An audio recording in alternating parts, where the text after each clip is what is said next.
don't you? Yes, we love you. All of you out there, our listeners, we love you that have been here since day one.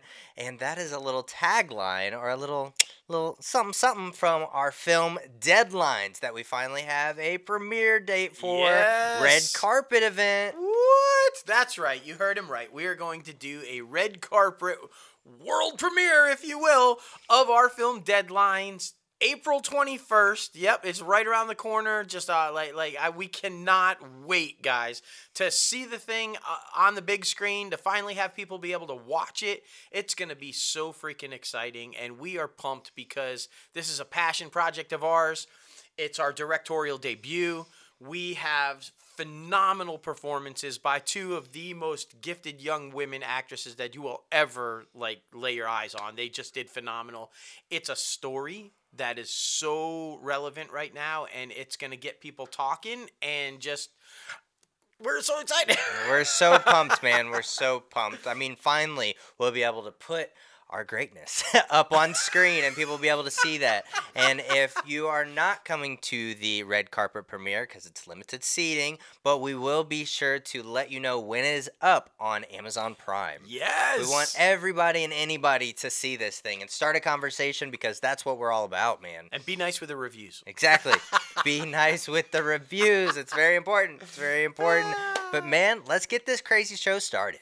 This episode is sponsored by Self-Pause, a self-affirmation meditation app that helps you start your day, stay motivated, and love yourself. Because you guys know we have been talking about this subject a lot with our guests on the podcast about staying mentally prepared for the entertainment industry and how to do that when preparing yourself for life. So this app, Self-Pause, is definitely a way to keep your mental health on track. Absolutely. And here's the really great thing about it. It's available in the App Store, so you can get it no matter what you got, what kind of phone you got or whatever. And they offer two different tiers. There's a free tier and a premium tier. Now, if you're worried about the premium tier, guess what?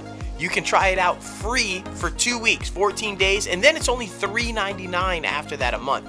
I mean, to keep your mental stability and to keep positive and that's worth it. Exactly. Totally worth it. You guys need to check this app out. Do it. We love it. I think you will too. I really think so as well. Selfpause.com, and like he said, Google Play and the App Store on iOS, iPhone systems. Yes. But now it is time to get this crazy show started.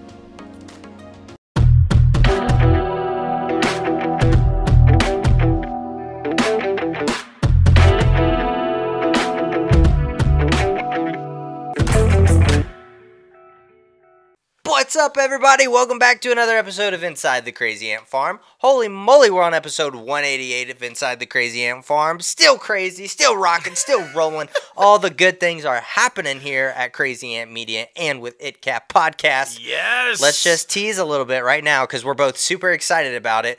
Man, oh man, the guest next week is from the biggest movie in the world right now, and we're talking about The Batman. Yes, and we're just gonna tease. We're not gonna tell you right now who it is, but we can tell you it's a very integral character to a very integral part of the plot that develops a huge storyline within the film. Now that should get you going. Like, Facts. Ooh, damn, who's that? And it's an outstanding interview. It's amazing. You guys are going to love it. We are so pumped. Woo! Yes. Yeah, that's a good tease right there. Be sure to tune in to episode 189 next week. Oh boy, oh boy. But you guys know your host with the most, myself, J-Lo Fantastic, and the one and only Mouse. What's up? Boy, oh boy, we got a whole bunch going down in the entertainment industry, and some of it not very good, especially for our boys over at the Mouse House Disney. Mm-hmm. Man, oh man, we're getting a lot of backlash from that. We predicted it from all those Netflix Marvel shows heading to Disney Plus. We knew this was going to happen, and strip teases might happen, man. I'm just saying. Look, I mean, facts are facts, guys, and we're going to dive into this really big, but just a little tease of it. When Chapek took over, when Bob Iger stepped down and Chapek was announced, and a year ago, a little over a year ago, the stock was at 202.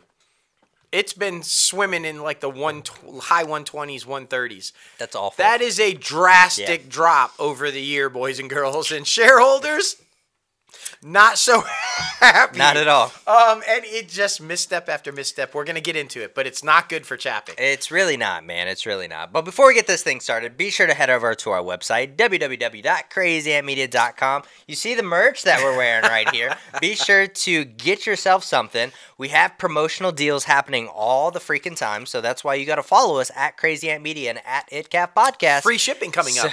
So that you will know when these amazing promo deals are happening, so you can get some epic freaking merch like this that you see right now, or that you hear right now. Yes. Great quality. Can you hear quality? Well, now you can. I think our voices are pretty quality. Exactly. But yeah, let's get started. I mean, like we were talking about, Disney, there's a lot happening. Disney CEO Bob Chapek is having a very tough week. In a statement attributed to the LGBTQIA+ employees at Pixar and their allies, employees of the animation studio, alleged that Disney corporate executives have demanded cuts from nearly every moment of a overtly gay affection in their films. Now, regardless of when there is protest from both the creative teams and the executive leadership at Pixar. Now, this is a stunning claim that is part of a wider reaction to the company-wide memo sent to Disney employees by Chapek on Monday regarding its response to a recently passed legislation in Florida known as the Don't Say Gay bill. Chapek is facing major backlash after the company's botched response to the anti-gay bill in Florida sparked a staff revolt among the LGBTQ employees and their supporters. Now, Chapek apologized to the staff yesterday, saying, quote, "It is clear that this is not just an issue about the bill in Florida, but instead yet another challenge to basic human rights. Now, you needed me to be a stronger ally in the fight for equal rights, and I let you down. I am sorry." But some employees who have found the company's silence on the bill profoundly alarming. Now, the statement came too late. I mean, that's obvious because of the backlash. And the apology capped a full week of attempted damage control. Basically, PR was going crazy over at Disney. But on Monday, he explained in an internal memo that the company had not condemned the bill because it might be counterproductive. Now, by Wednesday, Chapek was acknowledging missteps and publicly opposing the bill for the first time. He's like, "Oh, I made a little boo-boo." But the opposition came a day after the Florida State Senate passed the bill. And weeks after controversy first erupted, many of Disney's LGBTQ employees have been urging the company to cut off donations to lawmakers who supported this said bill, which opponents have dubbed the Don't Say Gay legislation. Okay, so much there. First of all, you should have been condemning it from the get-go. Yeah. To say that you didn't because you thought it would be counterproductive, another huge mistake. Then to turn around and condemn it after it's already passed, all fucking huge mistakes. Now look, I have no idea Chapek's politics. I have no idea how he feels about the gay community or not the gay community. But when you factor in the fact that Disney is apparently censoring gay content at Pixar, coupled with the fact that he didn't come out against this bill immediately, it's starting to set a standard as far as Chapek is concerned. Yep. Whether it's true or not about how he feels or doesn't feel, that's the image that is being presented. And you're the leader of the Mouse House, which, you like it or not, is one of the most powerful positions in the world. It's the most recognized brand in the world, and you have to speak. You can't just stay silent. You have to speak. And these are all huge mistakes. Yeah, exactly. I mean, we have the Marvel shows, and we have the Scarlett Johansson lawsuit. This is all not good stuff for Bob. I'm just saying. No, and speaking of the Marvel shows, we told you last week that they were coming to Disney Plus. We predicted that this was going to be a problem because everybody thought for sure Hulu. You just put it on Hulu. Makes sense. Now, we have made the statement over and over and over again from 98 years, from Walt Disney through Bob Iger. Every CEO has made that determination that Disney is family branded. You do not put anything under the Mouse House's family brand of Disney. Hence, Disney Plus. Okay? So, they did. They decided to put these shows on Disney Plus. Well, it didn't go over well. The Parents Television and Media Council, PTC for short, is, of course, now speaking out against Chapek and Disney ahead of the March 16th edition of the formal Netflix shows, including Daredevil, Jessica Jones, Luke Cage, Iron Fist, Punisher, and The Defenders, all on Disney Plus. Now, all of these series, as you guys know, are significantly more violent and adult in theme in subject matter compared to the other shows currently on Disney Plus. Now, the PTC warned Disney that streaming these series would basically destroy their brand. We said the same thing last week. We thought so too. Now, Tim Winter, president of the Parents Television and Media Council, said in a statement, and I warn you, this statement is pretty fierce, and we're not scared to speak. We agree with this statement wholeheartedly, 100%. I think it's accurate. Here it comes. He said, quote, "For more than 98 years, the Walt Disney Company has been synonymous with the words family friendly, and I can think of no other corporation in American history that has been built more squarely on the backs and on the wallets of parents and families. The company's platform, Disney Plus, logically marketed itself as a family-friendly streaming service, and parents have placed their trust in Disney to deliver just that. It seems wildly off-brand for Disney Plus to add TV mature and R-rated programming to this platform, ostensibly to increase subscription revenue. So what comes next? Adding live striptease performances in Fantasyland at Disney World? The mere presence of mature and R-rated content violates the trust of families and may well turn them off entirely. There is no need for Disney Plus to compete with the explicit content on other streaming platforms. Disney is already at a competitive advantage with their streaming platform that is currently the safest one out there for families. Its foray into TV mature and R-rated fare will forever tarnish the family-friendly crown." Man, oh man, we were talking about it. We give him credit for making a decision and making such a ballsy move, but we also saw this coming. It's what he said clearly in that quote, family friendly. That is what represents the Mouse House more than anything else. So yeah, It's why Michael Eisner created Touchstone. It's why they bought so heavily into Hulu, is to have these off brands that are Disney owned but not Disney named to be able to show content like that. Why, when you have Hulu, why do you fucking put it on Disney Plus? It doesn't make any sense, man. It really doesn't. But I mean, speaking of R-rated content, this one coming from Marvel, Sean Levy has entered the Marvel Cinematic Universe. The director of Free Guy and The Atom Project will once again team up with the amazing Ryan Reynolds for Deadpool 3, the much-anticipated third installment of the action franchise.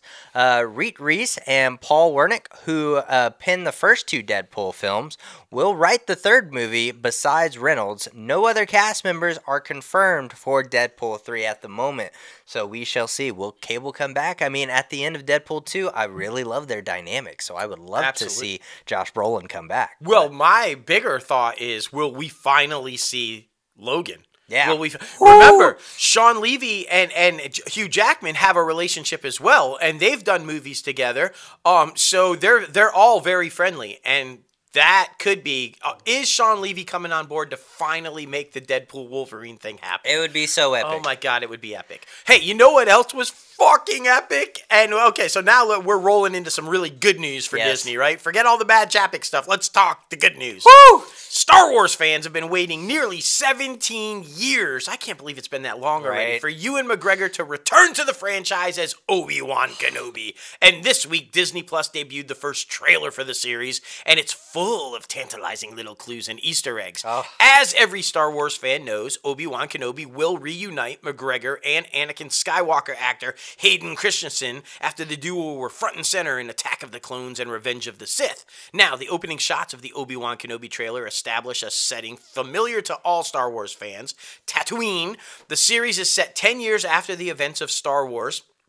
Star Wars Revenge of the Sith, which ended with Anakin Skywalker becoming Darth Vader, of course, after Order 66 eliminates the majority of the Jedi around the galaxy. Now, Obi Wan lives in a secret life in Tatooine, watching over a young Luke Skywalker as the Empire seeks to wipe out the remaining Jedi. One of the buzziest moments of the trailer is this first look at young Luke Skywalker being in Tatooine, which is awesome, and he's playing and kind of having a good time, and Obi's just kind of watching over him a little bit, which is very cool. The boy's obviously Force sensitive, as we know, because we know who he turns into and how badass he becomes. Obi-Wan Kenobi won't be entirely set in Tatooine, though. The first trailer also provided a first look at the new planet called Daiyu.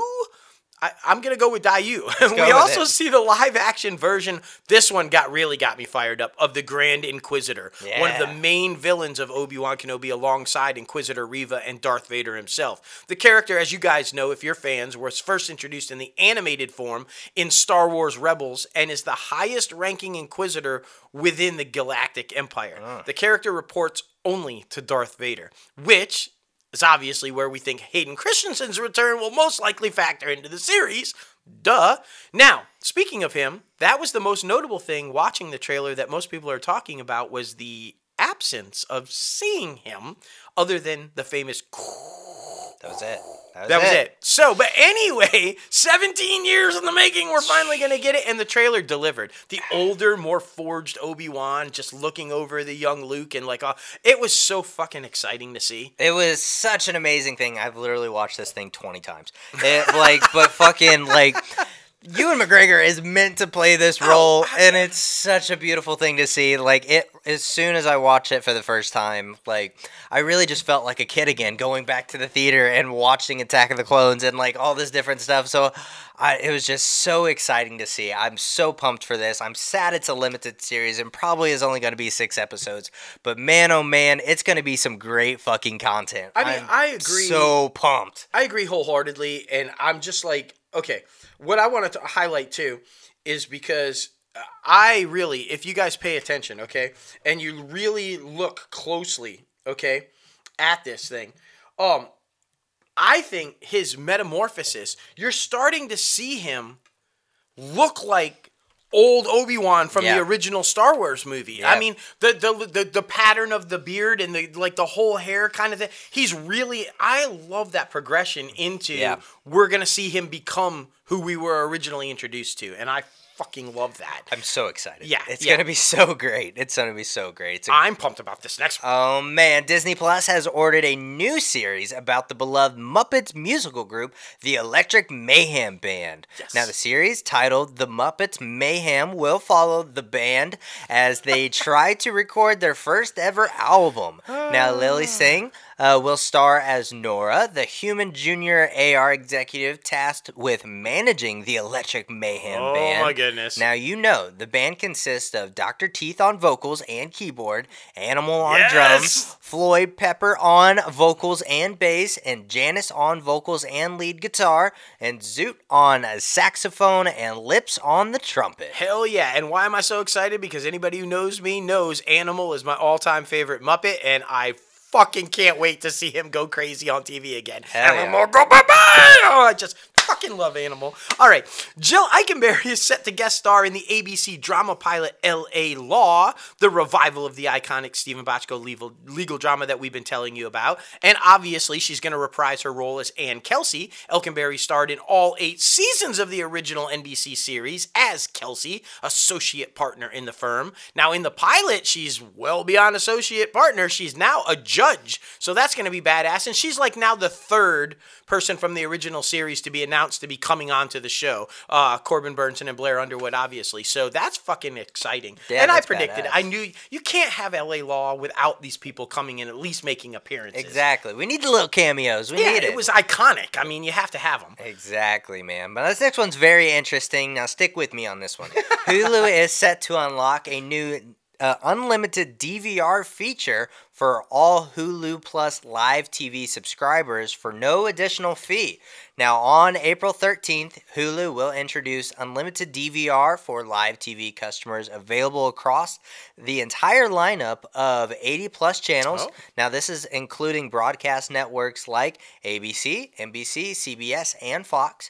Now, the upcoming unlimited DVR will let customers store an unlimited number of live TV recordings for up to 9 months. That's crazy. And lets it match Google's YouTube TV, which has offered unlimited cloud-based DVR storage for no extra charge since the debut in 2017. So that's very exciting. Even more reason that people are cutting the cord. Oh, yeah. Linear television is dying. Yeah, and I got to tell you, I think not only is this in response to competing with YouTube TV, which does it already, but when Peacock, NBC announced that they would no longer be allow their shows on Hulu for next day watching. Well, if you have Hulu Live, you just record it the day of, and then you have it stored in your DVR, and you can watch it the next day anyway on Hulu. So I think that's in response. They're going to be like, okay, you're going to take away our, next day. We're just going to give them the ability to watch it the next day anyway. Exactly. So it's smart. It's a smart move. This one's pretty exciting too. Hulu has picked up the drama series Career Opportunities in Murder and Mayhem to series. Now, the series was ordered to pilot at the streamer in 2021. Hulu has given the 1-hour drama a 10-episode first season order. Per the official description of the show, it asks the question, how do you solve a murder in post-fact world? Especially when sailing the Mediterranean on an ocean liner filled with the wealthy and powerful. Everyone on board is hiding something, but one of them is a killer. Now, that's what the world's once greatest detective, Rufus Coatsworth, and his protege, Emma Jean, aim to discover the truth at all costs. Now, here's why it's exciting. Who are going to play the world's greatest detective? Not the Batman. and his buddy, Mandy Patinkin himself, is going to star as Coatsworth. And Violet Bean, we love Violet Bean, is set to play Emma Jean. So that's going to be a really good one. That's very exciting. I feel like a lot of good people will be attached to that one, so I'm pumped to see it. Yep. Fox, heading over there, The Simpsons are going to make yet a historic milestone, guys, on Sunday, and consequently, it's happening during Women's History Month. Now, for the first time ever, after 33 seasons and 719 episodes, tomorrow's episode, which is March 13th, the top 4 key creative roles that guide the animation in The Simpsons episode are all going to be women. That includes director Jennifer Moeller, as well as assistant director Debbie Spatford, and lead timer as Esther Lee, and background layout lead Hee-Jin Kim. So that is amazing. That is a huge step in the, featuring women more inclusiveness. Like, I just feel like this is such an important thing, and I'm glad The Simpsons are doing it, especially with such a legendary animation show like this. Yeah, it's sad it took 33 seasons to do it, but I mean, kudos to getting it done. This one we all knew was coming. This one, it's going to happen, and it's going to happen a whole lot quicker. We've been talking about this for the last couple of weeks. Is it good? Is it bad? Don't know yet. We'll see. I think it could potentially be good if done right, but with Zaslow, I think it's going to be a train wreck. Discovery investors voted in approval of the company's $43 billion acquisition of Warner Media from AT&T to create Warner Brothers Discovery. We've had this discussion, should just be Warner Brothers, during a special meeting of the stockholders on Friday, marking one of the final formal steps before the transaction can close. Now, the deal is expected to be completed early in the second quarter between April 11th and April 28th, so literally right around the corner, guys. The merger's already received approval from the U.S. Department of Justice and the boards of directors of both AT&T and Discovery. So pretty much a done deal at this point. When it closes, what's the new company going to consist of? Well, in case you didn't know, Warner Media owns a shit, and Discovery owns a shit ton, so here we go. When it closes, Warner Media owns HBO, HBO Max, CNN, Warner Brothers, DC Films, DC Comics, New Line Cinema, TBS, TNT, True TV, Cartoon Network and Adult Swim, Turner Sports, Rooster Teeth, among a bunch of other brands, and is part owner of CW along with Paramount. Discovery is the parent company and owner of Discovery Plus, Discovery Channel, Home and Garden TV, Food Network, TLC, Investigation Discovery, The Travel Channel, Turbo Velocity, Animal Planet, Science Channel, and Oprah's Own. They're all going to be under the same roof. That's a lot. That is a fucking lot of content. So, like I said, potentially really huge, really great. I think Zaslav's ego is going to get in the way. Yeah, that's the up. problem. That's the problem. That's the problem. I mean, that's the potential to make a lot of revenue with a lot of different age demographics and diversity. So I think it's very smart in that aspect, but you have to have the right captain at the helm of the ship. But we'll see how that goes. Will he be another Chapek? Oh, well, man. Oh, man. The two most legendary studios, we see what's happening. I'm telling you. Now, we're pumped, not really, about this one. We teased it a little bit on our social media. This sucks. It is what it is, but it sucks because we're much anticipating all these films. And we're talking about Warner Brothers shuffling around release dates for several of its blockbuster films that include Black Adam, The Flash, Aquaman 2, Wonka, Shazam 2, and now Aquaman The Last Kingdom and The Flash are both being pushed from 2022 to 2023 due to COVID-induced production delays and visual effects. The Jason Momoa starring sequel is pushed back from December 16th of 2022 to March 17th of 2023. Now, that's a couple of months, but still. Meanwhile, Ezra Miller's first solo outing as The Flash is speeding away from November 4th of 2022 to all the way back to June 23rd of 2023. Is this film ever happening? That one, we've been talking about that one for it's been delayed, years, delayed, I don't know. Wild. Now, Dwayne "The Rock" Johnson's Black Adam is being pushed back 3 months to October 21st of 2022. And DC Legend of Super Pets is being moved to July 29th of 2022, which was Black Adam's original date. Now, Super Pets, which Johnson voices Superman's canine best friend, Krypto, the super dog, was previously dated for May 20th of 2022. And Shazam, Fury of the Gods, is the only movie moving up a few months. Okay. Now, the Zachary Levi starring pick is flying up from June 2nd of 2023 to December 12th of 2022. Interesting. So that's kind of exciting. We haven't seen Shazam or really heard a lot about Shazam this whole off time since the first one. Yeah, just a little tease at DC Fandom, and that was it. That's about it, man. But it's just in time for Christmas season. The non-superhero release movies, Timothy Chalamet's turn as chocolatier Willy Wonka in the origin story Wonka is being pushed back by several months from March 17th of 2023 to December 15th of 2023. That's damn near a whole year. Now, finally, the shark disaster movie Make to the Trench starring Jason Statham swims into theaters on August 4th of 2023. So a lot of movement with the superhero movies. The one thing that wasn't in there that I'm really curious about, though, is the Flash movie being delayed like that. How is that going to affect the Batgirl movie on HBO Max? Because as we all know, Keaton's Batman plays an integral role in the Batgirl movie. Yeah. And Keaton's Batman is introduced in the Flash movie. It's how they explain why he's there and not Ben Affleck's Batman. So is that going to push Batgirl back? Don't know. I know, man. The other curious thing is why they moved Shazam up to December 12th, because in my opinion, the movie I'm moving to the December timeframe for Oscar consideration would be re-releasing the fucking Batman. Facts. Why? Because the Batman landed a much bigger opening weekend than initially expected. Yeah. The new superhero epic collected $137 million in North American theaters over last weekend, above Sunday's estimates of $128.5 million. The reason behind the 4% bump in Monday's final tally is because the Batman had a much better than expected turnout on last Sunday, bringing in $34.1 million. Now, those ticket sales rank as the best opening of 2022, as well as only the second pandemic-era movie to cross the $100 million mark in a single weekend, of course following Spider-Man No Way Home. Now, what's it doing currently? The film this weekend is currently dominating the box office again with a very healthy holdover, earning $66 million on its way to $238.5 million by Sunday. And the Matt Reeves directed movie worldwide has already crossed the $400 million mark. Damn.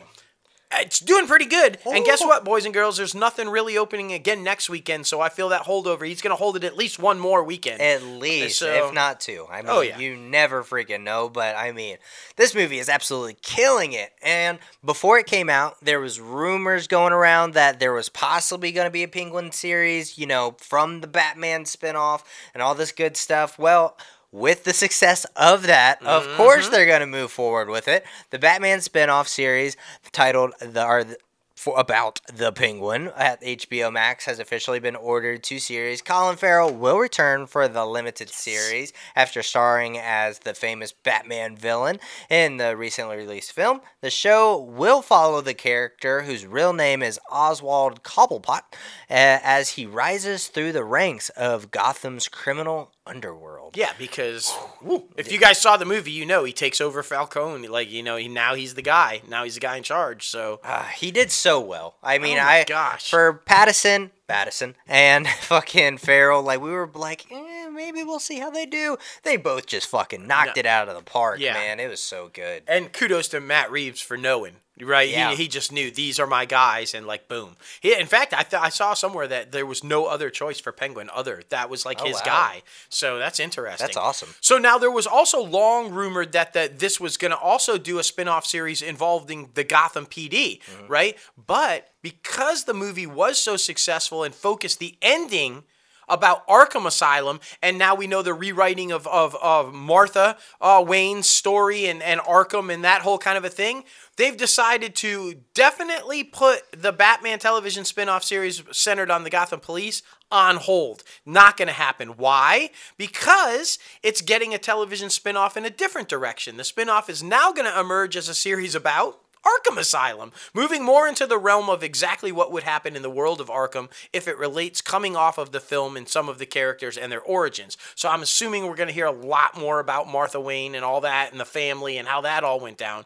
Almost learning the idea of a horror movie or a haunted house that is Arkham. The Arkham series is one of 2 shows being spun off, as we just told you, along with the Penguin. So that's pretty fucking exciting to dive deeper into that whole world about how Arkham actually came to exist. So that's going to be epic. Yeah. And, will we see more Joker? Will we not? We don't know.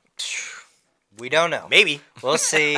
We'll see how it goes. It's going to be very interesting. Yes. Oh, man. But Runa Marquezine will play Penny, the female lead, and the love interest in Blue Beetle. Yes. I know you're super excited about this one. The superhero adventure makes history as the first DC Films production to star a Latino character. Yes. In addition, Blue Beetle has added Blesa Escobedo as Harvey Guillen to the ensemble, and now they join old boy from Cobra Kai, who is set to star in the lead role as Jamie Reyes, the alter ego of the Blue Beetle, and the vigilante who has basically done all of these crazy shit. I mean, it had a crazy spine injury, right? That gave him tremendous powers and the ability to emit blue energy. Yeah. Now, Escobedo will play Jamie's younger sister, Milgros. Guillen's role is wrapped in secrecy and cloaked in mystery. So let the speculation begin, Marvel fans, comic book fans. Yes. So keep going, man. I've got some thoughts on who I think he's going to play, and I'm pretty positive I know, and I'm going to probably drop that in the next couple of weeks if they don't announce who he's playing, because if you follow Blue Beetle and you know the history, you know there's a certain buddy that Blue Beetle has that's always around, and I think maybe that's going to be who it is. Hey, Austin Butler, you just saw recently in the big Elvis trailer that was released and everything, right? By the way, did you see, just skipping back to Disney real quick, Tom Hanks, his buddy in the Elvis film, that first official still of Pinocchio? No, I did not see that. Oh my gosh, it was his Geppetto and Pinocchio live action, but looked just like the fucking animated one. They intentionally designed it to look like that. It was crazy. Anyway, back to Austin. Austin is in talks to join the cast of Dune Part 2 as the villainous Fide Rauta, the sadistic nephew of Baron Vladimir Harkonnen, which, of course, is Stellan Skarsgård, and the heir to the Harkonnen Empire. The role is one of the most important new characters appearing in Dune Part 2. Now, a source close to the project says that Butler is in very early stages of joining the film. So no, it's not a done deal yet. Neither is this one a done deal, but apparently also very close. Florence Pugh is also in negotiations to join the cast. Now, if that deal closes, Pugh will play Princess Aurelian Corino, a royal who becomes romantically entangled with Timothée Chalamet's Paul Arterist. It's a critical role, one of the potential to grow if Dune stretches deeper into the novelist Frank Herbert's literary canon. Which is very interesting because, I mean, they kind of implied that Timothy and Zendaya were possibly going to be a thing, or maybe just keep that close kinship. I don't know. It's going to be very interesting. Dune's a very interesting story. Yes. Heading over to Paramount, CBS has renewed 4 of its most popular unscripted series, and you're not going to be surprised. I'm just going to be honest about it. One of them being Survivor, the other ones being The Amazing Race, Tough as Nails, and The Secret Celebrity Renovation.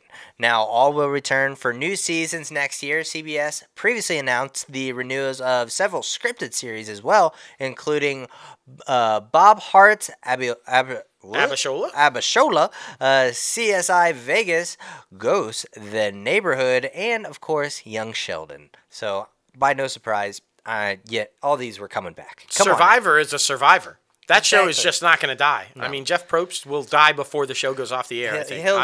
He's literally going to be the Alex Trebek of Survivor. I totally agree. I think, but be smart enough to end it when he does. Just end it when Jeopardy not so good right now. Oscar winner Gina Davis has been tapped as the co-lead for a CBS's untitled mother-son legal drama pilot. Now, in the drama, despite their opposing personalities, a talented but directionless private investigator who is the black sheep of his family begrudgingly agrees to work as the in-house investigator for his overbearing mother, played by Gina Davis, a successful attorney reeling from the recent dissolution of her marriage. Now, Davis will star as Joan. She's a razor-sharp attorney and a self-made success who put herself through law school to support her 3 kids, and when her first husband died. Very controlling and always aware of appearances, Joan must rely on Todd, her least reliable child, when her second marriage mysteriously unravels. And while she can't condone Todd's less-than-legal tactics, she's impressed by his ability to sleuth out information. But is hiring Todd to work in her office a serious gamble? We'll find out when they tell us what the name of the show is and when it debuts. I love Gina Davis, though. I think this is probably going to be a good one. I agree, man. I agree. Ever since fucking Beetlejuice, she's amazing. Oh, yeah. Come on now. Not to be outdone by Star Wars Obi Wan Kenobi's trailer, but Paramount Plus also released the first trailer of Star Trek Strange New Worlds. But let's be honest, who cares? Star Wars, Star Trek, it's big. It's a big thing. It's a big thing. Now, this is the 5th Trek series set at Paramount Plus. In the trailer, Captain Christopher Pike, who is Anson Mount, is seen living remote in a remote winter cabin, presumably on Earth, as fans Mount's tenure on Season 2 of Star Trek's Discovery know that Pike knows about the horrific future that awaits him, in which he's injured so terribly that he's trapped inside a immovable body. Damn, there's a lot happening right there. Oh, yeah. Something or someone lures Pike back into service on the Enterprise, returning him to his crew and to the Federation's mission of exploring the galaxy. The rest of the trailer provides several glimpses of vast locales that await Pike, and audiences in the show first 10-episode season, which will return Trek to its episodic roots rather than a single season or a single long story.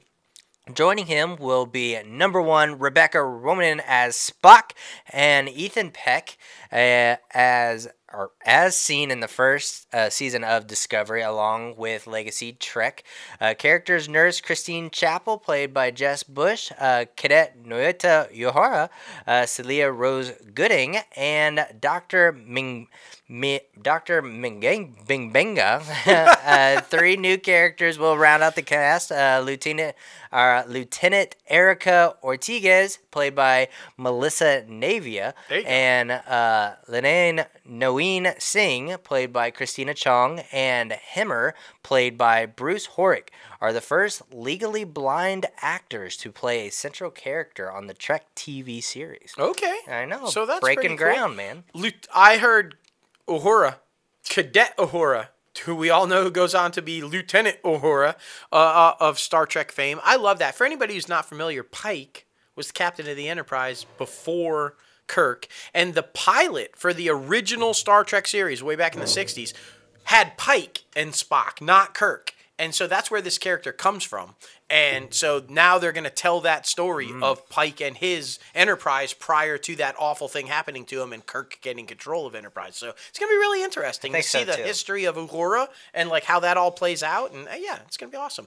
Hey, you know what else is awesome? This guy is on fucking fire right now. Love to see He it. is showing up everywhere, and Disney's going to be fucking hating themselves for not renewing Turner and Hooch. Facts. Josh Peck is the latest to join the sprawling A-list cast of Christopher Nolan's World War II epic Oppenheimer. Peck will play Kenneth Bainbridge, a real scientist who was involved in the Manhattan Project, the code name, of course, for America's effort to develop nuclear weapons during the Second World War. Now, as we've told you, Cillian Murphy is starring as J. Robert Oppenheimer in the movie, which examines the physicists whose contribution led to the creation of the atom bomb. Guys and gals, this one's got literally every fucking A-list actor in Hollywood in the cast. They just, every day, they keep adding an A-lister to the cast. Papsadera, man. Yeah, well done, John, man. You're killing it. Leave some people for Yellowstone. No. Exactly. Exactly, man. We got to get him back on the show. Oh, man, he was so fun. So good, man. So good. Well, something else that was really good. Dwayne "The Rock" Johnson's The Young Rock has cast Arlene Boucher as a very personal character in The Rock's life, and that is Danny Garcia, his college sweetheart turned ex-wife and now business partner. Per official description for her character, who will be a recurring guest star on the upcoming second season of The Rock, Danny is compassionate and she's caring while also being very disciplined athlete and a future CEO. She starts as Dwayne's college sweetheart at Miami, but soon becomes a guiding force in his life, and as his contemplate embracing the grind as professional wrestling. Boucher is best known for her breakout role in Tonya in season 2 of HBO's Ballers, starring alongside Johnson. So they have that history, they have that chemistry, so it should show on screen. So I got to tell you, that must have been a hard casting process because you want to make sure you get that one right. That is a really just weird yet somehow awesome relationship in real life. Yeah. College sweethearts, and then they get married, and then I guess these are two people who still deeply were in love with each other, but not in love with each other, and realize that, and just are still to this day business partners and very close friends, and just it's like awesome. You don't see that very much. Yeah, I mean, it's really a beautiful thing. It is, and so to cast that person had to just be like right, you know. Agreed.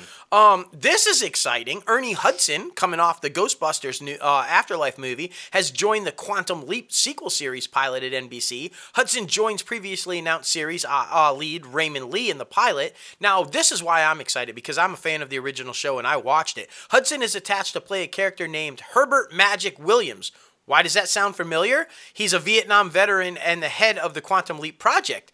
Now, if you remember, like me, the character of Williams previously appeared in the original series with Beckett leaping into him during the Vietnam War. So that's why that name sounds familiar, and that's going to be awesome to have him come back 30 years later, and he'll be able to, like, I guess, pass on that story of, I remember when he leaped into me and took control of me, and so it's going to be interesting kind of see how Hudson plays that. I think so too, man. I think it's going to be great. Well, Daphne Maxwell Reid, who played Will's aunt in later seasons of Fresh Prince of Bel-Air, and Vernee Watson-Johnson as who recurred as Will's mom on the show, are returning to Bel-Air in guest starring roles for episode 9 of Peacock's new drama Bel-Air. For their upcoming guest roles on Bel-Air, the two will play Helen and Janice, members of the Art Council Board of Trustees. Maxwell Reid and Watson Johnson's appearance in episode 9 will stream March 24th. The season 1 finale of Bel-Air will be March 31st. And if you guys haven't checked that one out yet, it's really good. The first one's a little campy and like soap opera-y, but if you get past that first one, it's really freaking good. It's intense. It is really intense. But I love how they're paying homage and bringing all these people from the original series on. I think that's awesome. This woman is another one that's kind of just killing it in everywhere lately. Renee Zellweger. Apparently, you saw that new weird kind of show she's got coming to NBC, but she's got another one. Renee Zellweger set to star in the drama Avengerfield that's in development at the Peacock, so continuing that relationship with NBC. The one-hour drama series tells the story of those that established a clandestine all-female U.S. Air Force program called the WASPs, Women Air Force Service Pilots, to battle Hitler from home. Inspired by the true story of WASP leader Jackie Cochran, Zellweger and the diverse group of women who fought the system, skeptics, and even sabotage to bring everyone home safely. That's good, because a lot of people don't know the story of the WASPs, and so to do a series about it is going to be really interesting. That really is, especially with her. She's like just out there. Yeah. Very interesting. This next one I'm super excited about because I'm on the Pete Davidson train. I don't know if you are, but I am. I love the man. Pete Davidson will lead his own comedy series, playing a fictional version of himself. The project, tentatively titled Butt Kiss, comes from Universal Television and Saturday Night Live showrunner Lorne Michaels. Beyond starring, Davidson would also serve as co-writer on Butt Kiss and frequently collaborator with David Serious. Now, reports indicate that the premise of Butt Kiss would be comparable to Larry David's HBO sitcom Curb Your Enthusiasm, which follows the Seinfeld co-creator as he navigates celebrity status and his daily life. So I'm very excited about that. I feel like Curb Your Enthusiasm meets Entourage, meets all these different things. So I'm excited about it, especially like over the past couple of years, his star meter and his stardom has just like crazy. He's been on SNL for a while, but over the past 3 or 4 years, like it's been all-time high since for him. He became a man whore. I mean, you know. I mean, he's been linked to like damn near every Hollywood person like ever. Good for him. I am kind of on the bandwagon. I teared up. I had to adjust, and like I'm happy for him. I do love the idea though, because he has had such a crazy life. He has over had the past a crazy couple. life. So the idea of making a show about following that crazy life and how he deals with it is going to be pretty entertaining. Right. Good to Lorne Michaels for recognizing that and going for it. Sony. It's not Spider-Man related, guys. What? 2 weeks after pausing the theatrical release of Morbius in Russia, Sony Pictures has announced that it is also halting all other businesses in the country following Russia's invasion of Ukraine. The move includes home entertainment releases such as the box office hit Spider-Man No Way Home and any television distribution deals. Now, Disney and Paramount also followed suit with that shortly after, but good for Sony for doing that, and good. I mean, keep it up. I feel sorry for the Russian people because they're suffering too, but you got to do something. So exactly, man, exactly. Well, MGM James Wolk is joining the cast of MGM's adaptation of The Boys in the Boat. Yes. He joins ensemble cast that includes Colum Turner and Joel Edgerton. MGM, Spyglass, and Smokehouse are partnering on this production, with George Clooney directing this one and Mark L. Smith writing the script. This is the film that we told you about that tells the triumph of the underdog story of the University of Washington's men rowing team, who stunned the world by winning the gold in the 1936 Berlin Olympics. Wolk will play Coach Boyles. So, very interesting. Yeah. Again, I don't know how many people are going to be interested in this movie, I don't know, but it's going to, Crew has seen a resurgence, though. Like, a lot of people, I think, I guess, I don't know. Maybe because the row machines at fitness centers are getting popular, and so maybe everybody's thinking they can get on that crew. I don't know. They are fun. They are fun. I mean, so we'll see. Hey, that guy 50 Cent, he's rocking and rolling over at Lionsgate. For how much longer, we don't know, because they keep pissing him off, and he keeps talking about leaving. But for right now, everything's okay. Power Book 4 Force has been renewed for Season 2 at Starz, which, of course, is a spinoff of 50 Cent's original Power to debut on Starz. The series saw Joseph Sikora return as Tommy Egan, who leaves New York and finds himself caught up in the Chicago drug game. The series also stars Isaac Keys, Lily Simmons, Gabriel Ryan, Shane Harper, Christy Lofton, Anthony Fleming III, Lucian Cambridge, and Tommy Flanagan, as you guys know. It's a pretty intense show. All of 50 Cent shit is like amazing on Starz. If you guys are not checking it out, why is that under Lionsgate? Because Lionsgate owns Starz. There you go.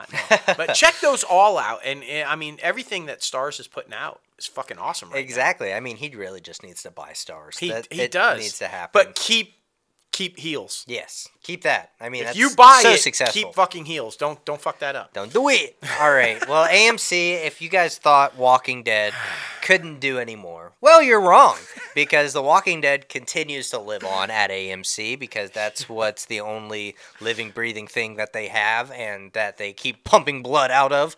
The network is greenlighting 2 spin-off series, or no, just 1 spin-off series, centering around Maggie and Negan. Both Lauren Cohen and Jeffrey Dean Morgan will return in the spin-off, which currently titled The Isle of the Dead.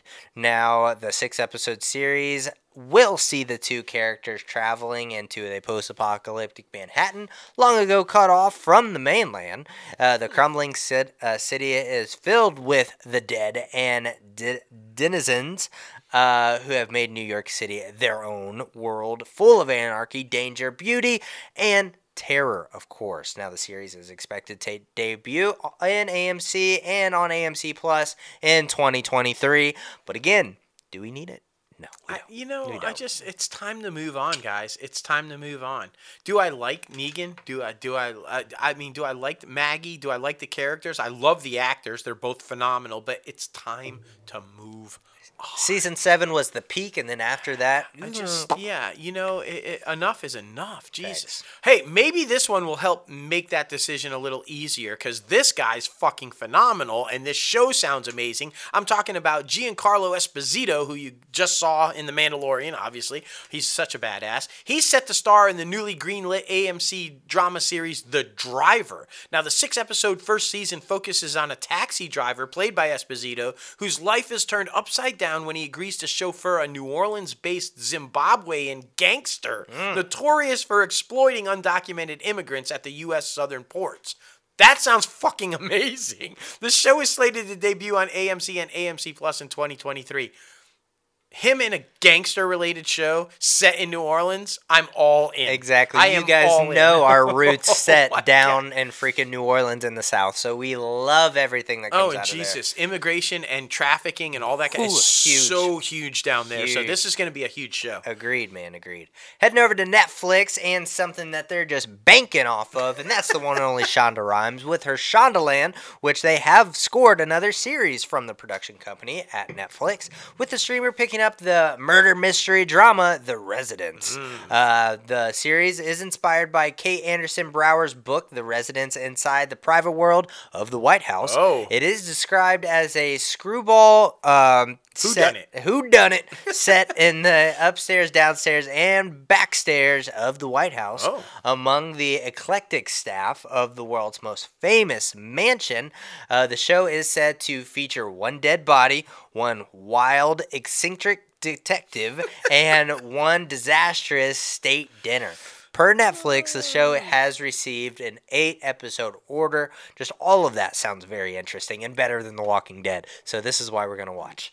I mean, is this like Scandal meets like, I don't know so there it's the White House. There's a dead body. There's clearly going to try to be a cover up, but a crazy Clue, detective is trying to like Clue or Knives Out, or it's all kinds of things jumbled together, and Shonda is going to make it brilliant. Facts. No doubt. This one, I'm both excited and sad for. Season 6 of Peaky Blinders is heading to Netflix on June 10th. We finally know now. Season 6 is also set, this is why I'm sad, to be the final season of the hit series, although a film adaptation is apparently in the works. It is set to go into production in 2023. The latest season of the show will air without one crucial character, though, which we're also very sad about. Aunt Polly, who was played by Helen McCrory. McCrory tragically died of cancer last April, which is also one of the reasons Bobby left Billions, because if you guys did not know, Damian Lewis, her husband, married, and had to kind of like deal with all that and everything. So sad situation all the way around. But Peaky Blinders is brilliant, and if you haven't checked it out, do so. Cillian Murphy, Oppenheimer, he's the main guy. I haven't watched one single episode. My God. It's so good, bro. It's so good. Tom Hardy, Cillian Murphy. Like, there's so many huge names in this thing. Yeah. It's brilliant. Need to check that one out. Never Have I Ever has been renewed for season 4 at Netflix. Holy shit, they made it to season 4. Which also be the show's last season. News for the 4th season renewal comes before season 3 of the series. It has even premiered production on the 3rd season season recently wrapped and will debut over the summer, but at least they knew about it, and they'll be able to, clean everything up properly, because with a lot of Netflix shows, they don't let you have that closure. No, like this one probably did not get closure, because this one followed suit what Netflix normally does. Facts. The Babysitters Club's been canceled at Netflix after 2 seasons, because on Netflix it's usually 2 and done. And it better not be for Raising Dion. Better not be. I'm just telling you right now, Netflix, don't do it. Don't do it. Walden Media, however, the company behind the show, made it clear they will look to develop new iterations of the franchise and shop them around to other places. I'm going to be honest, I haven't even heard of that thing, so I'm surprised it made it season 2. It's a huge book series that was like extremely popular, which is probably why it got picked up. But I mean, I don't know if they're going to have much success shopping it to other networks. Yeah, we'll see, man. We'll see. Well, now heading over to the astronaut himself, Jeff Bezos' Amazon. Reacher is the first Amazon Prime Video TV series to top the Nielsen streaming ratings. Previously, the Amazon comedy Coming to America landed in first place, but this marks the first for the TV show side from the streaming service. Now, for the week of February 7th to the 13th, the action thriller came in at number 1 on the top 10 list for SVOD titles with 1.589 billion minutes watched during the first week of its availability, per Nielsen. The audience for the action thriller starring Alan Richardson largely skewed male audiences with 58%, while increasing its viewership from younger streamers in the 18 to 34 and 35 to 49 age demographic. So they hit that shit right on the head. Yeah, I'm shocked to hear that it skewed mostly males, because Alan Richardson, every woman that I know fucking loves this guy. He's like, so I'm just wondering. He's Hawk on Titans, if you guys don't know, and Blue Mountain Valley, and like just a ton of stuff that this guy's been in forever. Blue Mountain State. I misspeak. It's so good. I misspeak so sometimes. Good. I misspeak. I get ahead of myself. I don't know how to pronounce names. It's fine. No, it's I talk a lot. I talk fast, and sometimes it comes out before I'm done thinking. Facts. Like, this is facts. But my point is that he's kind of a good-looking guy that women like. He's so good. So I thought that would be a little more evenly balanced. That's all I'm saying. Women, tune in. Do it. Hey, this one is no surprise. I'm going to slow down. I'm going to talk. Everybody's jumping on the video game bandwagon and making movies and TV shows and all kinds of stuff based on video games. Well, Amazon is no exception. They are apparently in talks to pick up God of War, a live-action TV series adaptation from Sony Pictures Television and PlayStation. No deal is closed yet for the project based on the popular Santa Monica studio-produced PlayStation game. However, the potential series hails from the Expanse creators, Mark Fergus and Hawk Quitsby, the Wheel of Time showrunner, Rafe Jenkins. Amazon has ordered... Nope. So, they haven't ordered yet. But it looks like it's going to happen, because with those creators on board, I feel like that's a done deal. It's in talks, but man, oh man, they're spending a shit ton of money for the Lord of the Rings one. God of War is going to cost them a lot just in visual effects. So that's, ooh boy, they're reaching, man. They are really reaching. They got the money. Yeah, and I mean, what is Rami Youssef doing right now that since he's not doing Rami? Well, Amazon has ordered 2 seasons of an animated comedy from him, Rami Youssef himself. The series is part of the new First Look deal that he and Kurio Cowboy production banner have signed with the streamer. The animated series will explore the experience of Muslim American families that must learn how to code switch as they navigate the early 2000s. A time of fear, war, and rapid expansion of a boy band industrial complex. That's a very interesting time to do that for Muslim American families because of 9/11. So I'm interested to see this. I'm interested animated. I'm interested to see how they go about this thing. Yeah.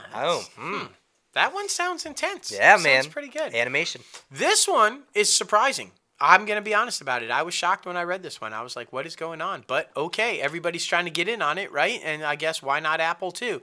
Apple has apparently snared the rights to Friday night package of Major League Baseball games, extending Silicon Valley's reach into the world of sports.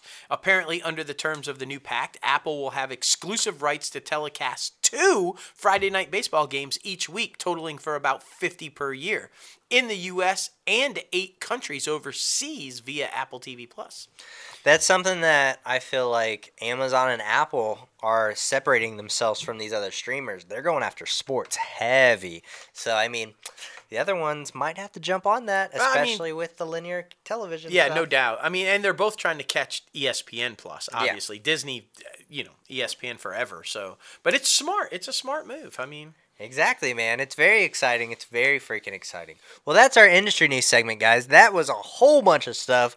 Man, oh man, a lot of good stuff, some bad, and a lot of new content coming your way in the upcoming months and years. So we're super pumped about that. Yeah. But now it is time for our top 5 segment, man. And oh boy, this one brings us back to our childhood because, this week it is top 5 favorite board games. Very random, but very fun at the same time. I mean, I know we have specific memories playing each one of these games. Now, number 5 for me goes to probably one of the easiest board games that you have ever been introduced to, and it's so simple. I mean, there's just, Candyland. Candyland is one of the easiest yet fun, yet colorful board games out there. And I mean, that's why I got to put it on our list because, like I said, you just make so many memories about it, especially when you're younger. A fetus learning how to play all these games. So, like I said, just hold that one near and dear to my heart. So Fair enough. Fair it is. My number 5's on the total flip side of that, and probably one of the most difficult games to figure out on how to play. I'm, of course, talking about Stratego.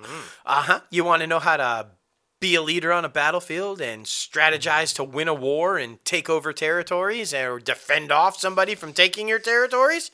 Stratego is your game. I fucking loved it as a kid, and I kind of like it as an adult too. It's pretty fun to have to put the thinking cap on and try to figure out what you're doing. And maybe this is what's going on right now in Ukraine and Putin. If they had played more Stratego, either or would be doing better than I'm just saying. Board games can be important. They can.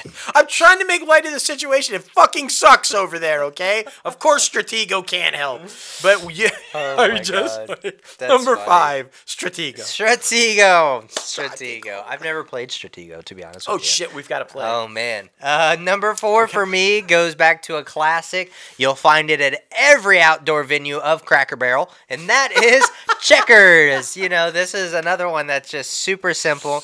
And it also sets you up for chess because that one, I mean, you get the board layout and you get where the different colors go and everything like that. But checkers, man, that's one. I think that might have been my first ever board game that I learned, to be honest. I remember sitting in the living room, playing it with my mom and all that good stuff. So that's why checkers is on my list. King me, bitch. Okay. Yep. All right. Fair enough. Fair enough. Checkers. I like checkers. Who doesn't like checkers? Who doesn't like checkers? Come on. I mean, just sit down, pop a bottle. Play checkers drunk is much more entertaining. Exactly. You don't always make the right moves. That's all I'm saying. Ooh. My number 4, sorry. Ooh, no, sorry. Ooh, sorry. Yeah, if you're Alex Trebek, miss him so much. Ooh, sorry. Sorry, of course, is the game where you have to start and you want to get to the center and you have 5 colored pegs, but somebody hits you. Sorry, you get bounced all the way back. You got to start all over and everything. And like the best part about it is sorry. That's because you get to say that annoyingly over and over and over to really piss people off. For sure. Fucking great. But I'm not sorry that it's number 4 on my list of favorite board games. Sorry. And I don't blame you. I don't blame you. Now, something that, this definitely set me up for life. And I'm just going to say it, especially playing with some people in elementary school, you can definitely see what type of person they were going to turn out to be. Number 3 for me is life. And you know why I say that? Because there's some people that play life and they start out with more kids than anticipated. And then in real life, they turn out having kids in like high school and at a young age. So I'm like, you should have just played life differently. I'm just saying. But it's fun, you know? You get to travel and do different things and go to different universities and all the good stuff. I don't know. I haven't played life in a while, to be honest with you. It's been a while since I've played as well. But, I mean, you know, just to try to set the younger generation up, it doesn't do well. Life would be different if, like, it told you how to sign up for a bank account or how to write a check or how to fucking tell time with a fucking regular clock, okay? Not a digital one. I'm just letting all these fucking... Is it Hasbro? Does Hasbro own the rights to life? I don't know. But whoever owns the rights to life, listen to what I'm saying. Analog. Teach us how to fucking do this shit. Okay? I'm just saying. That's right. That's right. I'm sorry. No, it's good. Intense. It's good. Hey, before Words with Friends, before Wordle, there was my number 3, Scrabble. Just played it the other night. Favorite vocabulary board game where you can dominate by knowing your words and having a vast vocabulary. But God help you if the people that you're playing with do not have a vast vocabulary. Facts.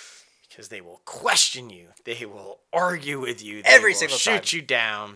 But you hold fast. You pull out your Scrabble legit word guide. And you lay down that key. You lay down that Z.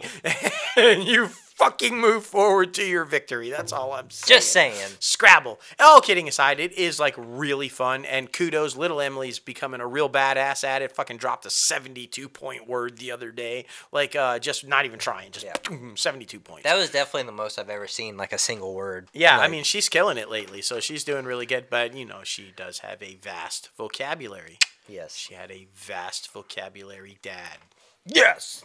Thank goodness for Google now, by the way, because you can look shit up and be like, yes, is this a Scrabble word? And that's right. right. Like, yes or no. That's right. Google is your Scrabble vocabulary guide now. Facts. Like, it does. Number 2 for both of us is a game that I just learned recently, and you guys know about it because of the Queen's Gambit. And when would you say that you learned chess? Oh, way early, like mid '80s maybe is what my first kind of like foray into it. Yeah. At what age you think? Maybe 14, 15. 14, 15? Yeah. And, you know, just more so there, just like, you know, it was the idea of strategy. Right? That's the like, biggest thing for me, too. Like that you had to learn how to not just move your pieces, you know, but your thought process was 4 moves ahead. Exactly. And not just your 4 moves ahead, but what is the person you're playing against thinking 4 moves ahead? Because if you're not there, you're not winning. Exactly. And so that idea to me, I've always been really like into things that challenge me to have to think on like extreme levels.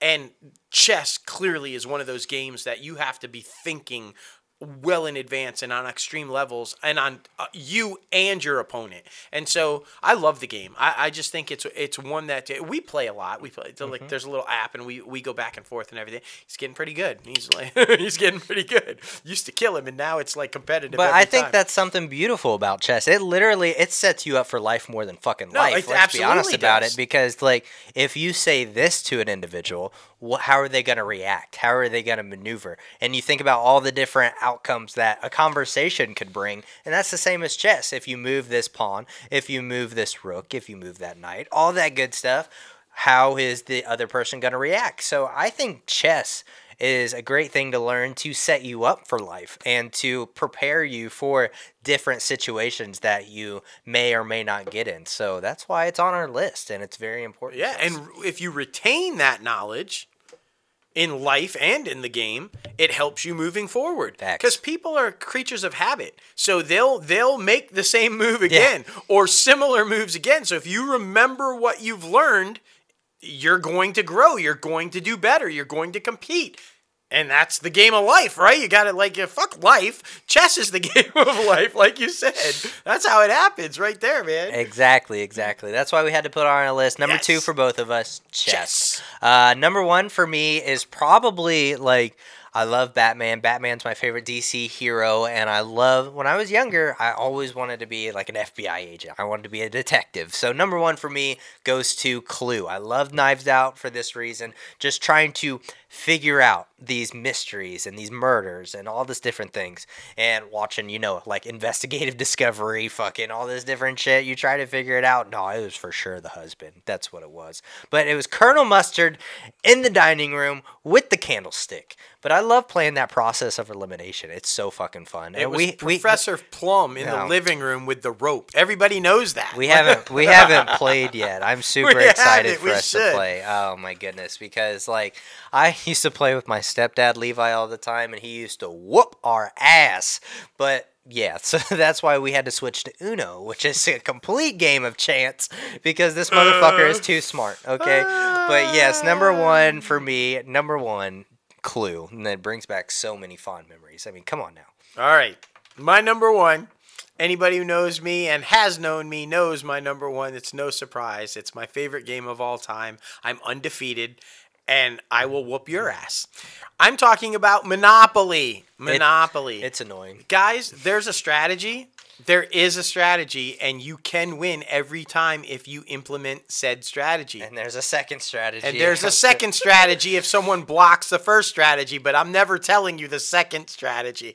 Now, I love the fucking game. It's, the entrepreneurial game of all time. You've got to build your empire. You've got to buy property. You've got to take money. You've got to build money. You got to stay out of jail and do it legally. You got to do it over right. I just fucking love this game, and my favorite part about it is just taking down other people. It's like, you don't have enough. Mortgage that shit. Oh, now you don't have the mortgage. I'm going to take your shit. I just fucking love it. And, yeah, he's like that because I'm gonna post a picture. I'm gonna post a picture on social media. If you follow me, Crazy Ant Guy 1970, I'll post a picture of what my board looks like every time. And it's everything in front of me and nothing in front of anybody else. Like, I don't know. I just love it. It's a really fun game, and I'm just going to be... he's right. I'm an asshole when I play. I get very competitive with Monopoly. It's true. Mr. Nice Guy just goes away, and it's like, fucking you took my railroad. I'm going to destroy you, bitch. It's like, I don't know. Monopoly, my number one. Goodness. Yes, guys, we want to know your favorite board game. Please let us know. We love the fan interaction, and we want to hear different stories about growing up or with your family now. Yeah. All the good stuff. And don't DM me. I'm not telling you a strategy. No, don't do it. It's never being given away. Heading over to the box office recap. Man, oh man, this is by no surprise. Like we talked about in the industry news segment, Batman, the Batman, is number one with 137 million. I follow a guy on Twitter who's literally seen it 23 times. And his goal is to get Matt Reeves $1 billion film. He literally tweeted that. He said, let's get it there. $1 billion. I'm like, you got a lot more showings to go, my man. I did the math, and that's like 3.5 days of this man's life. I'm just like... that's insane. I love the picture, though. It's him posed in between the Batman and Spider-Man No Way Home. It's a great time to be a comic book fan. Oh, my gosh, yeah. Number 2 is Uncharted. Great fucking movie. I'm glad that's still hanging in there strong. Oh, yeah. And came in with 11.1 million. Number 3 is Dog with 6.1. That one looks really good. I should go see that one. Oh, yeah. Number 4 is Spider-Man No Way Home, 4.5. Man, how does it feel to be Tom Holland right now? Have 2 of the top 5 fucking films. Even when the Batman is dominating and knocked you off the top, you're still fucking in 2 out of the top 5 movies. Yeah, that's insane. It's insane. And number 5 is Death on the Nile, which I really haven't heard much about, to be honest. I think everybody's only seeing that one for Gal Gadot. Facts. That's got to be the only reason they're going to see that thing. That came in with 2.8 million. I'd go see it for Gal Gadot. I mean, new movies that are coming out: Tyson's Run, whatever that is, off season. Tyson doesn't run from anything. The All My Friends Hate Me. X, which that's that horror movie of like these fucking porno people trying to make a porno on a ranch, and like it's people like, I don't know, it's really weird. Go watch the trailer. You're gonna be like, what the fuck? A horror movie set in a porno. I'm telling you, you should watch it. And Uma, that one comes out as well. And movies you can still go Where's see. Oprah? Where's Uma, Oprah? Oprah, Uma. Where's David Letterman when we need him? Like, movies you can still go see. Sing 2, Jackass Forever, Crino, and Scream. So be sure to check those out. And IMDb Pro's top trending segment, of course, you guys know, the #1 trending movie right now is Something in the Way, The Batman. Duh, no shit, Sherlock. Come on now. Top trending TV show is Euphoria. Duh, no shit, Sherlock. And the top trending star is Zoe Kravitz. Duh, #3, no shit, Sherlock. I mean, come on. Those are all obvious. I mean, if not, what do you... We've got some great stories about Zoe Kravitz coming up. Why? Next week's show. Next week. Who? Next week's show. We don't know. We'll tell you. You find out. Exactly. Some good stories, though. Exactly. But anyway, guys, thank you so much for getting crazy on episode 188 of Inside the Crazy Ant Farm.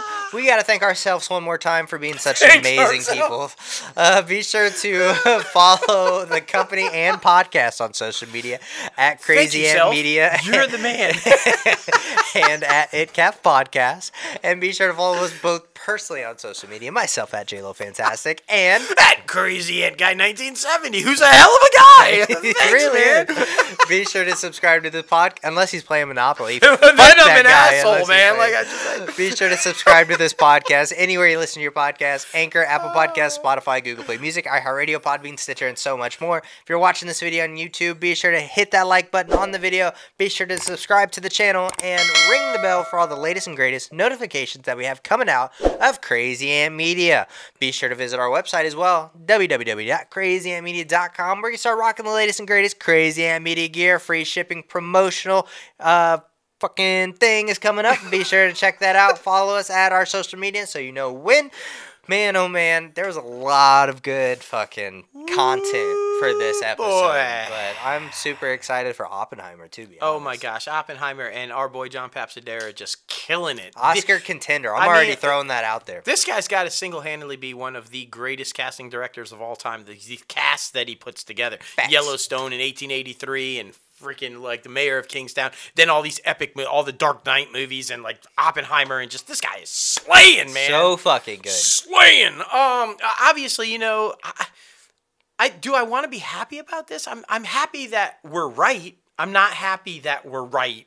Chapek. At the same time. I just, you know, we called it. We knew it was going to be it. I'm just like, this guy's tenure is not good. I didn't think it was going to be good. I wasn't a fan of the selection, and sometimes it's bad to be right. I give him max 5 years. You give him less than a year. I don't think he's going to make it through the year. If he makes it through the year, I'll be shocked. And if he does, I can't see 2. Yeah. I can't see 2 years. I just don't know. It's going to be wild, man. It's going to be wild. Hey. You know what? What? It's been an amazing show, but you keep saying all these mean things to me about Oprah, but I mean about Monopoly, but that makes me think, you know, the one person that I would definitely want to sit in a room with, maybe you with Clue too, because she's a really smart person, yeah, but I want to see if Oprah can kick my ass in Monopoly. So, I would love should we give her a shout out? We really should. Hey, Oprah! Play Monopoly and Clue. Yes.